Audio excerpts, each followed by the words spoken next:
Buenos días, muchas gracias por asistir a esta charla. Voy a hablaros un poco de las enfermedades, más que de plagas en general, voy a hablaros de las enfermedades de madera y un poco de lo que se hace actualmente y hacia dónde va encaminado al futuro, ¿no? Como ha dicho, mi nombre es David Ruano Rosa, trabajo en el ITACIL, soy investigador en el ITACIL, soy fitopatólogo. Y a mí siempre me gusta comenzar las charlas con respecto a las enfermedades en general, hablando de lo que decía Sun Tzu en El arte de la guerra, que decía que conoce a tu enemigo y conócete a ti mismo y saldrás triunfador en 1000 batallas.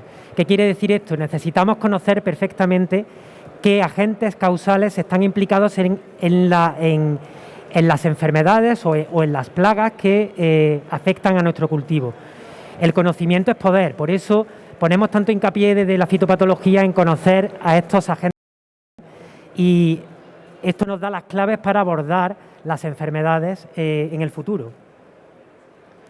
Las enfermedades de madera no son nuevas, son conocidas desde hace muchos años.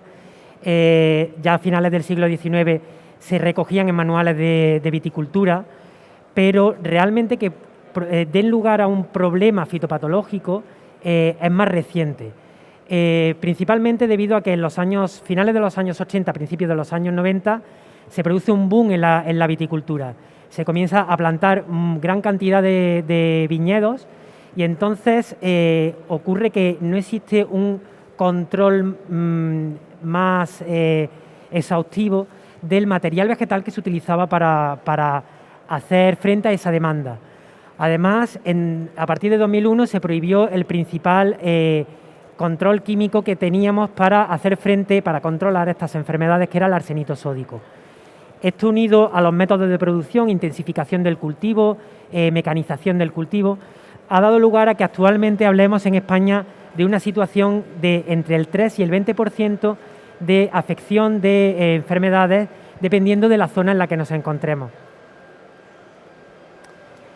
Hemos pasado en los años 80 hablábamos de dos enfermedades, la yesca y la eutipa, causada por un par de hongos, a que actualmente hablamos de 5 o 6 complejos de enfermedades causados por más de 135 especies, con muchos géneros implicados.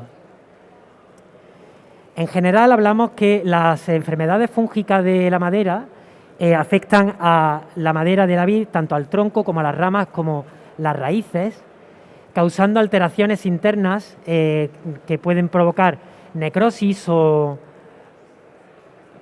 no se ve, pero bueno, necrosis o chancros en la madera que pueden también dar lugar a pudriciones secas o blandas.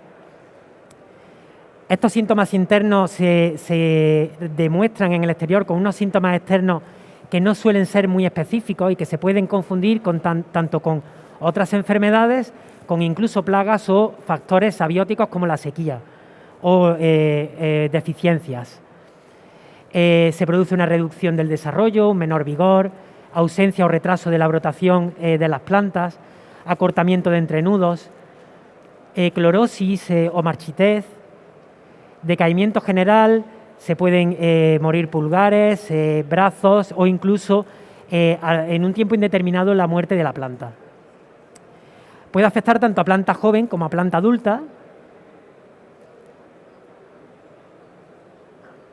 Y la consecuencia es que obtenemos grandes pérdidas económicas. ¿Por qué? Porque se produce una reducción del rendimiento, aumento de los costes del manejo y el acortamiento de la vida útil del cultivo. ¿Pero a qué se debe tanta dificultad en el control de las enfermedades? ¿Por qué actualmente no tenemos ninguna alternativa que sea eficiente frente a las enfermedades de madera? Pues en principio el número de especies implicadas, como he comentado anteriormente, más de 135 especies. La concomitancia de especies y de patógenos en la misma planta, es decir, dentro de una misma planta podemos encontrar varias especies causantes de diferentes enfermedades afectando a la misma planta.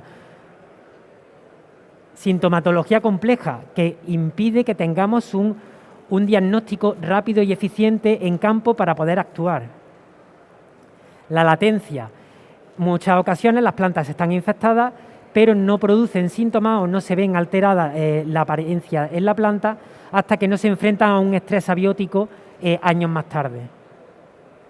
El material de partida, en muchas ocasiones, el material de partida puede venir también infectado si no se ha tenido precaución en comprobar el material de partida o en la producción.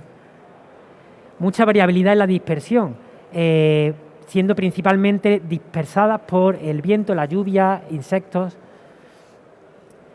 Y larga susceptibilidad a heridas. Las heridas pueden estar hasta 4 meses siendo punto de entrada de estos hongos de la madera.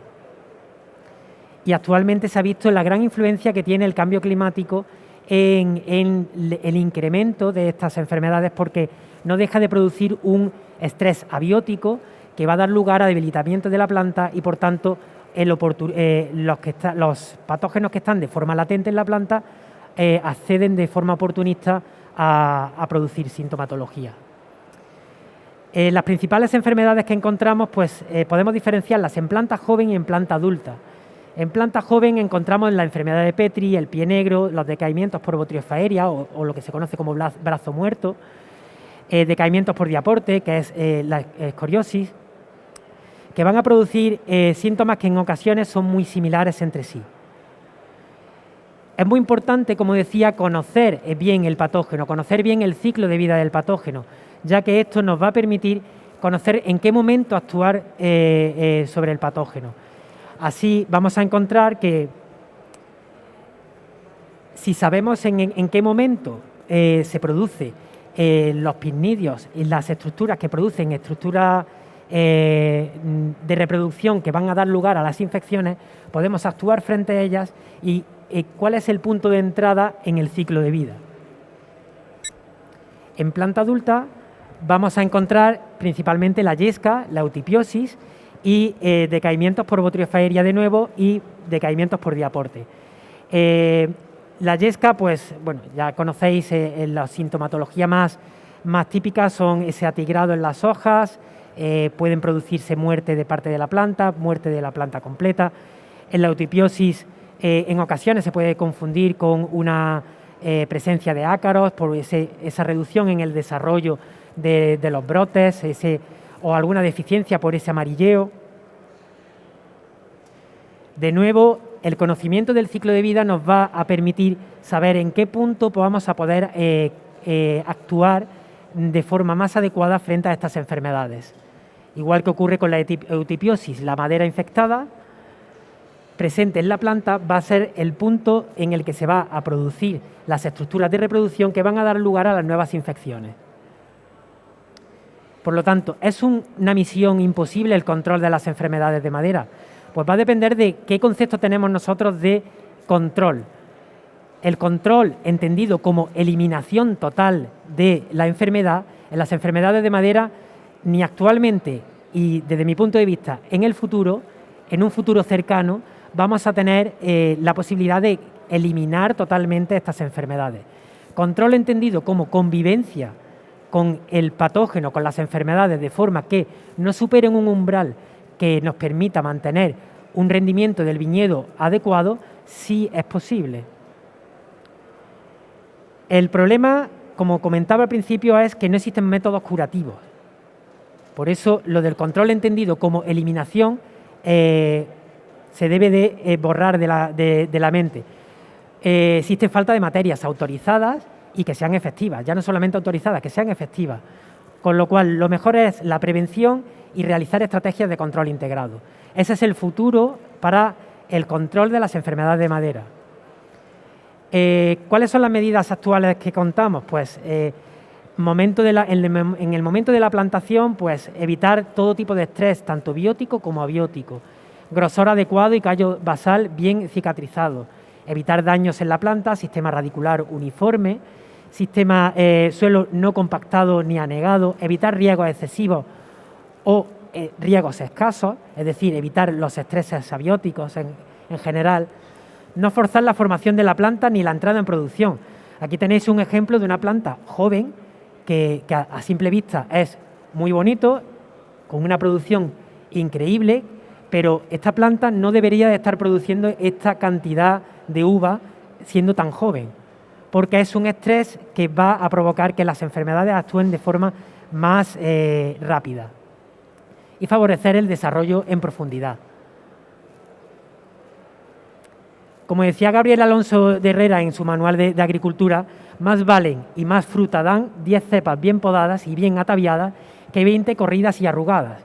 Es decir, las heridas de poda, la poda es algo que hay que concienciarse de que debe de ser una poda racional, una poda desarrollada por personal cualificado.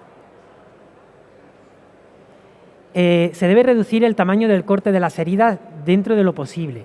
Se debe proteger las heridas. Como habéis visto en el ciclo de vida de los hongos que he mostrado, es un punto de entrada, es el principal punto de entrada de las enfermedades de madera. Como comentaba antes, las heridas son susceptibles de ser punto de entrada de enfermedades durante 4 años. Actualmente existen productos comerciales que nos van a favorecer ese sellado de las heridas, como Tesior, Vintec. Tesior es un mástic con fungicida, luego existen otros que son agentes de control biológico, como el de Vintec, Blindar, Skive,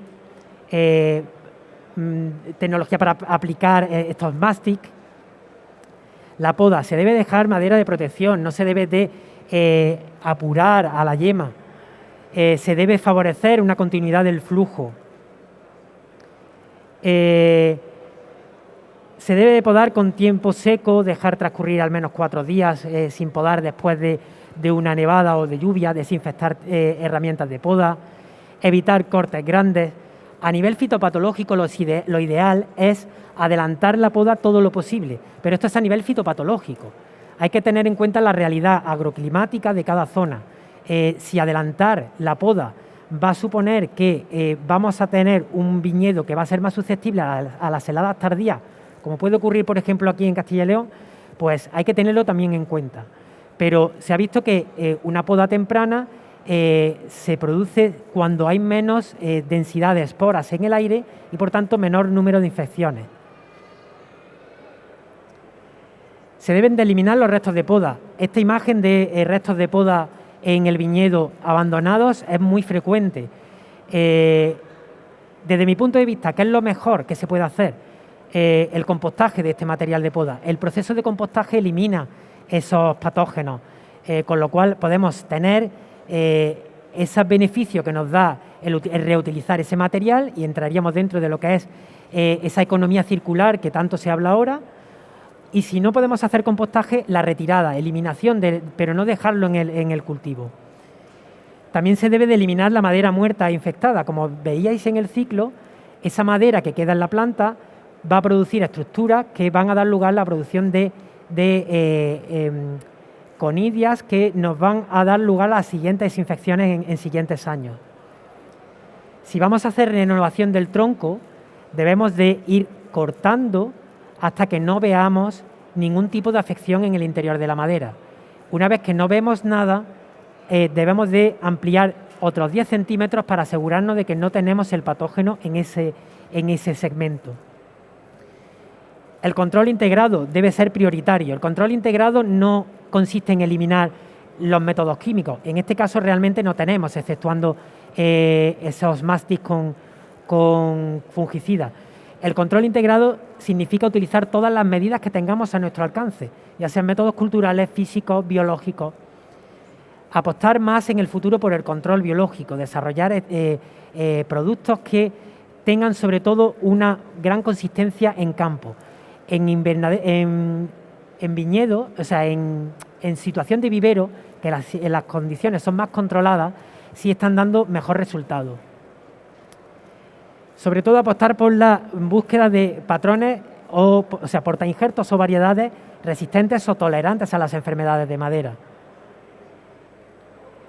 Y la búsqueda, buscar en el futuro también otras alternativas a los productos químicos que puedan ser utilizadas en este control integrado, como por ejemplo la biofumigación, que ya se está utilizando para el uso de eliminación de patógenos en el suelo, como podrían ser los patógenos que causan el pie negro, o la búsqueda de sustancias alternativas, como hablaré ahora después.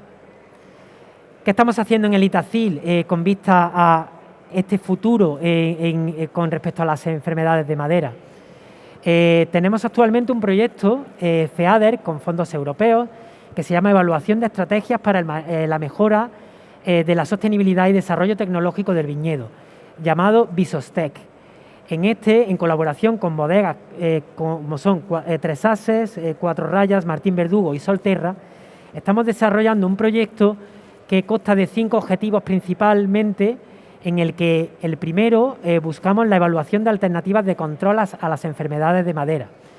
En él estamos evaluando sustancias con potencial frente a estos patógenos, bien sea todas dentro de lo que es la economía circular, residuos biomásicos o residuos que quedan de algún tipo de industria. Los hidrolatos son los residuos que quedan de la obtención de aceites esenciales y estamos utilizando estos hidrolatos de lavanda, de tomillo, de romero, utilizando el té de compost que se ha generado a partir de residuos del cultivo del lúpulo y de la industria ganadera, o extractos biomásicos como residuos del café, de la industria del café, bagazo de manzana o del tomate. Este es un ejemplo de cómo el té de compost en hongos que tienen un desarrollo lento, como pueden ser aquellos que están implicados en la enfermedad de Petri, la microbiota que tiene esos microorganismos que existen en el té de compost permiten competir frente a estos patógenos. También estamos haciendo pruebas en invernadero actualmente de cómo afecta este té de compost en el control de las enfermedades causadas por especies de la familia Botryophaeria, que son las causantes del brazo muerto. El segundo objetivo específico, y en el cual me gustaría pediros vuestra ayuda si sois agricultores, si sois viticultores, estamos tratando de ver los costes asociados a la sostenibilidad y la apreciación que tiene el agricultor a los costes asociados a la sostenibilidad de un viñedo con enfermedades de madera. Para lo cual hemos desarrollado un cuestionario, un breve cuestionario que podéis encontrar bien en el perfil de Twitter del proyecto, que es @Visostec, y que próximamente estará también en el de Litacil y en la página de Facebook de Litacil. El tercer objetivo es la integración de imágenes multiespectrales para la gestión del viñedo en relación a las enfermedades de madera de vid. Actualmente estamos digitalizando y tomando nota de la evolución que tiene las enfermedades de madera a lo largo del tiempo en el viñedo. Un cuarto objetivo, que es la influencia que tiene el uso de cubiertas vegetales con plantas aromáticas como cocultivo en la producción, la calidad de la uva, características organolépticas del vino, control de la erosión del suelo y el estado fitosanitario del viñedo. Para ello estamos utilizando plantas de lavandín, de salvia y de ajenjo, y actualmente es un objetivo que está en desarrollo en colaboración con la bodega Tres Ases. Y por último, el objetivo específico número 5, que es el efecto de diferentes cargas de cosecha como estrés biótico y sus implicaciones en la incidencia de enfermedades de madera, la calidad del mosto y la capacidad de hacer frente al estrés hídrico. Estamos utilizando 3 cargas distintas, ya tenemos elaborados algunos vinos y ya hemos empezado a hacer catas. Y eso es todo lo que quería contaros. Sí me gustaría emplazaros a que os informéis a través de la página del Litacil o de las propias redes sociales, porque en mayo aproximadamente realizaremos una jornada en la que se pretende pues explicar mejor este proyecto y dar ya algunos resultados. Y bueno, eso es todo y muchas gracias por vuestra atención.